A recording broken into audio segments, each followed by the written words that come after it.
श्री रामचरितमानस पावन पाठ अयोध्या कांड दोहा संख्या 173 से 177 तक वर्णन। श्री रामचंद्र जी को लाने के लिए चित्रकूट जाने की तैयारी। जय श्री राम। कहु तात के बात को करिय बड़ाई तासु, राम लखन तुम शत्रुघ्न सरित सुवन सुच जासु। हे तात कहो, उनकी बड़ाई कोई किस प्रकार करेगा जिनके श्री राम लक्ष्मण तुम और शत्रुघ्न सरी के पुत्र हैं। सब प्रकार भूपति बड़ भागी, बाध विषादु करिय तहि लागी। या सुनि समुझ सोच परिहरऊ, सिर धरि राज रजायस करऊ।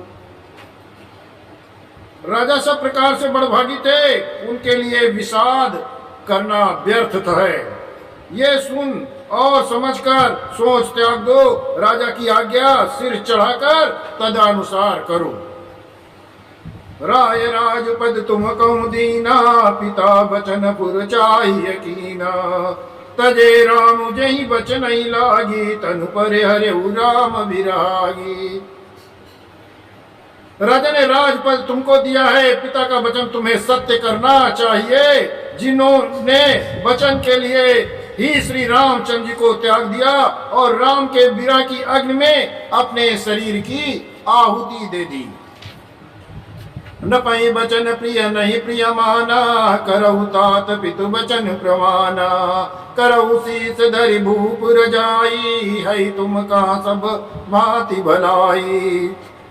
राजा के वचन प्रिय थे, प्राण प्रिय नहीं थे। इसलिए हे तात, पिता के वचनों को प्रमाण सत्य करो।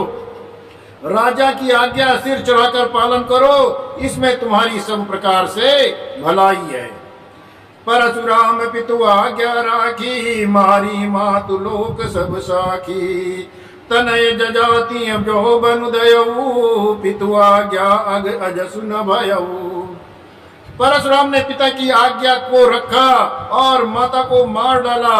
सब लोग इस बात के साक्षी हैं। राजा ययाति ने के पुत्र ने पिता को अपनी जवानी दे दी। पिता की आज्ञा का पालन करने से उन्हें पाप और अपयश नहीं हुआ। अनुचित उचित विचारित जे पालई पितु बहन, ते बाजन सुख सुजस से बसई अमर पति एन। जो अनुचित और उचित का विचार छोड़कर पिता के वचनों का पालन करते हैं, वो यहाँ सुख और सुयश के पात्र होकर अंत में इंद्रपुरी स्वर्ग में निवास करते हैं। अवसि नरेश बचनपुर करहु, पालऊ प्रजा शोक परिहरहु। सुरपुर पाई परितोषु, तुम कहूँ सुकृत सुजस नहीं दोषु। राजा का वचन अवश्य सत्य करो, शोक त्याग दो, प्रजा का पालन करो। ऐसा करने से स्वर्ग में राजा संतोष पावेंगे, तुमको पुण्य और सुंदर यश मिलेगा, किसी प्रकार का दोष नहीं लगेगा। वेद विदित सम्मत सबई का, जय पितु देहि सुपावई टीका। करऊ राज परिहरऊ गलानी, मानऊ मोर बचन हित जानी। यह वेद में प्रसिद्ध है, स्मृत पुराण सभी शास्त्रों के द्वारा सम्मत है कि पिता जिसको दे वही राज तिलक पाता है। इसलिए तुम राज्य करो, ग्लानि का त्याग दो, मेरे वचन को हित समझकर मानो। सुनि सुख लाभ राम वैदेही, अनुचित कहा बन पंडित के। कौशल्यादि सकल महतारी, तेव प्रजा सुख होई सुखारी। इस बात को सुनकर श्री रामचंद्र जी और जानकी जी सुख पावेंगे और कोई पंडित इसे अनुचित नहीं कहेगा। कौशल्या जी आदि तुम्हारी सब माताएं भी प्रजा के सुख से सुखी होंगी। परम तुम्हार राम पर जानिए, परम तुम्हार राम कर जानिए। सो सब विधि तुम सन भल मानी। सौंप्यऊ राजु राम के आए, सेवा करहु स्नेह भुलाए। जो तुम्हारे और श्री रामचंद्र के श्रेष्ठ संबंध जान लेगा, वो सभी प्रकार से तुमसे भला मानेगा। श्री रामचंद्र के लौट आने पर राज उन्हें सौंप देना और सुंदर स्नेह से उनकी सेवा करना। कीजिए गुरु आय सुअवसी, कहिए सचिव कर जोरी, रघुपति आए उचित जस, तस तब करब बहोरी। मंत्री हाथ जोड़कर कह रहे हैं, गुरु जी का आज्ञा अवश्य पालन कीजिए। श्री रघुनाथ जी के लौट आने पर जैसा उचित हो वैसा कीजिएगा। कौशल्याधरि धीरज कहाई, पूत पत गुर आय सुआई, सो आदरिय करिय तमानी, तजिय विषाद काल गति जानी।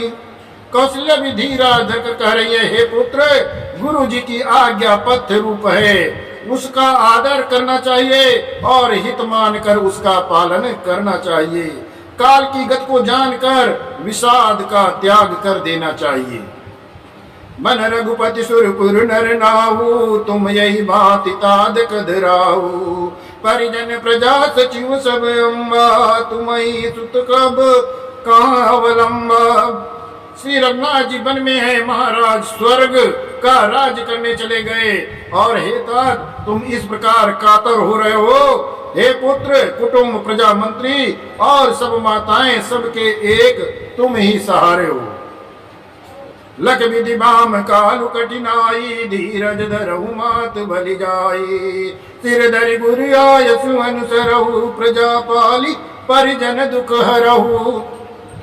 विधाता को प्रतिकूल और काल को कठोर देकर धीरज धरो। माता तुम्हारी बलिहारी जाती है, गुरु की आज्ञा को सिर चढ़ाकर उसी के अनुसार कार्य करो और प्रजा का पालन कर कुटुंबियों का दुख हरो।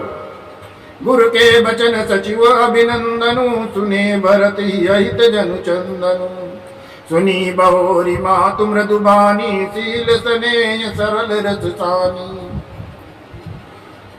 भरत ने गुरु के वचनों और मंत्रियों के अभिनंदन अनुमोदन को सुना, जो उनके हृदय के लिए मानो चंदन के समान शीतल थे। फिर उन्होंने शील स्नेह और सरलता से के रस से सनी हुई माता कौशल्या की कोमल वाणी सुनी। सानी सरल रस मातु बानी, सुनि भरत व्याकुल भये, लोचन सरोरु स्रवत सिंचत बिराउर अंकुर नये। सो दशा देखत समय तेहि बिसरी, समय सुधि देह की, तुलसी सराहत सकल सादर, सीम साज स्नेह की। सरलता के रस से सनी हुई माता की बाणी सुनकर भरत जी व्याकुल हो गए।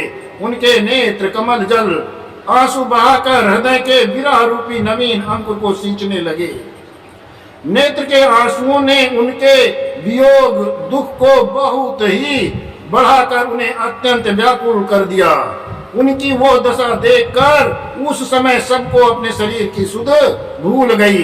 तुलसीदास जी कहते हैं, स्वाभाविक प्रेम की सीमा भरत जी की सब लोग आदर पूर्वक सराहना करने लगे। भरत कमल कर जोरी, धीर धुरंधर धीर धरी, बचने अमीय जन बोरी, देत उचित उत्तर सबई। धैर्य की धुरी को धारण करने वाले भरत जी धीरज धरकर कमल के समान हाथों को जोड़कर वचनों को मानो अमृत में डुबाकर सबको उचित उत्तर देने लगे। मई उपदेश दीन गुरनी का, प्रजा सचिव सम्मत सबही का, मातु उचित धर आय सुदीना, अवसशीष धर चाहि यकीना। गुरु ने मुझे सुंदर उपदेश दिया, फिर प्रजा मंत्री और सभी को यही सम्मत है। माता ने भी उचित समझकर ही आज्ञा दी। मैं भी अवश्य उसको सिर चढ़ाकर वैसा ही करना चाहता हूँ। गुरु पितु मातु स्वामी हित बानी, सुनि मन मुदित करिय बलि जानी। उचित की अनुचित किए विचारू, धर्म जाय सिर पातक भारू। गुरु पिता माता स्वामी और सुहृद की वाणी सुनकर प्रसन्न मन से उसे अच्छी समझकर मानना चाहिए। उचित अनुचित का विचार करने से धर्म जाता है और सिर पर पाप का भार चढ़ता है।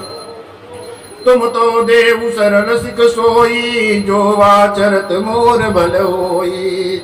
यद्यपि यह समझत मुनि के, तदपि होत परितोष न जी के। आप जो मुझे वही सरल शिक्षा दे रहे हैं जिसके आचरण करने से मेरा भला हो। यद्यपि मैं इस बात को भली बात समझता हूँ, तथापि मेरे हृदय को संतोष नहीं होता।